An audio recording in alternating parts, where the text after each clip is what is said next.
But he drops everything and he runs to him. This is the picture of the everlasting Father.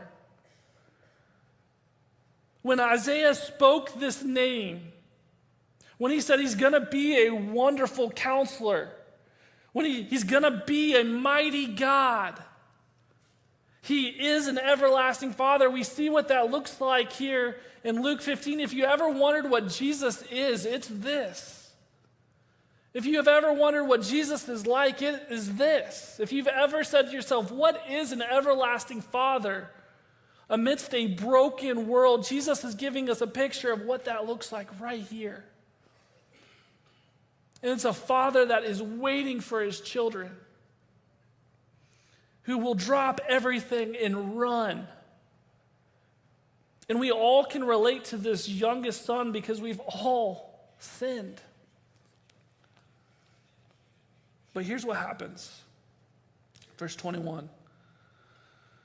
The son said to him, Father, I have sinned against heaven and against you. I am no longer worthy to be called your son. But the father said to his servants, quick, bring the best robe and put it on him. Put a ring on his finger and sandals on his feet. Bring the fattened calf and kill it. Let's have a feast and celebrate. For this son of mine was dead and is alive again. He was lost and is found. So they began to celebrate.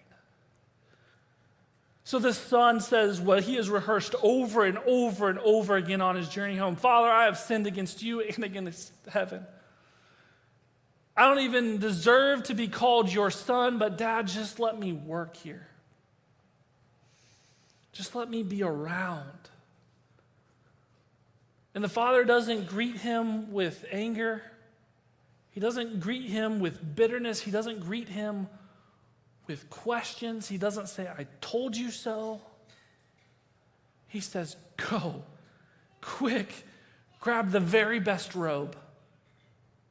Grab the ring from the house. Grab some sandals to put on his feet. Grab our very best calf. And let's feast. This is a picture of the everlasting Father. Do you know whose robe that was? It was the Father's. Whose ring that was put on his finger? It's the Father's. Whose sandals were put on the smelly, dirty feet? It's the Father's. Whose calf it was the Father's. This is a picture of the everlasting Father who will sacrificially give us the very best, even when we don't deserve it. And it's so easy for us to ask the question, why? Why would the dad do that? Like, shouldn't the son, learn his lesson? Like, shouldn't some questions be asked?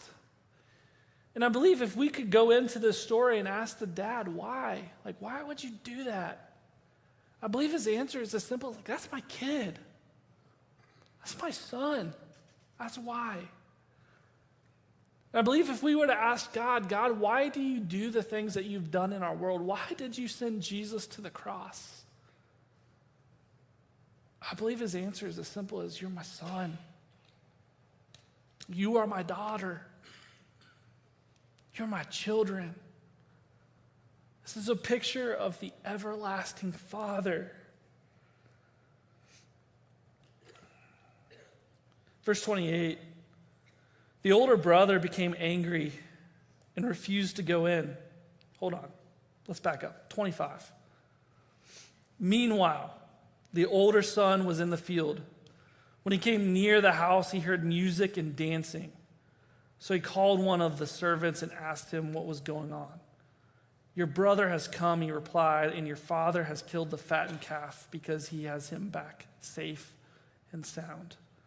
The older brother became angry and refused to go in, so his father went out and pleaded with him. But he answered his father, look, all these years I've been slaving for you, and you never disobeyed your orders. Yet you never gave me even a young goat so I could celebrate with my friends. But when this son of yours who has squandered your property with prostitutes comes home, you kill the fattened calf for him." And many of us can relate to this youngest son because of our own sin in our life. But I think many of us can also relate to the older son in this story. Imagine that he's out working in the fields. He comes back near the house and he hears music and dancing and rejoicing and celebration. And he's like, "What did I miss?"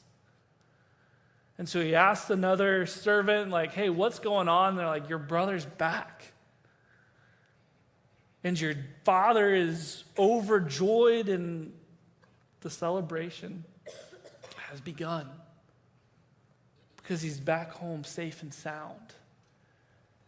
And the older brother, he's frustrated and he's confused and he's got questions and he's like, "I've been here the whole time. I've been loyal." But notice that regardless of whether it's the younger son or the older son, see what the father does?